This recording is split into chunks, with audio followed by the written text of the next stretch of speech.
خد 4 رايح، خد 4 جاي. خلاص انت في إيه؟ ما انت ياما حفلت عليا اصلا عادي يعني، برضه خسرانين في كاس العالم للانديه. بس عارف الاهلي ادى اداء مشرف والله. مشكلتكم ان انتوا كل حاجه واخدينها ب4 او ب4-1. شفت ده؟ انتوا ده الدنيا دواره زي خيارها، يوم في ايدك ويوم في ايدك التانية. انت بقى ترجع الدوري تشجع بقى اي فريقك، بس فريقك يمشي واحده واحده، ولا 4 او 4-2.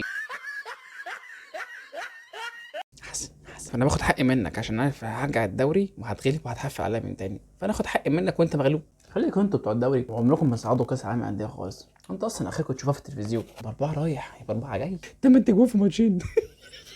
ايه يعني خسرنا ماتشين ورا بعض دخل فيها 8 اجوان، بس اسمها خسرت في كاس العالم انديه، مش زيك محلي. بقول لك ايه، معكش ورقه لوري؟ اشمعنى ورقه لوري؟ الزمالك سادس الدوري.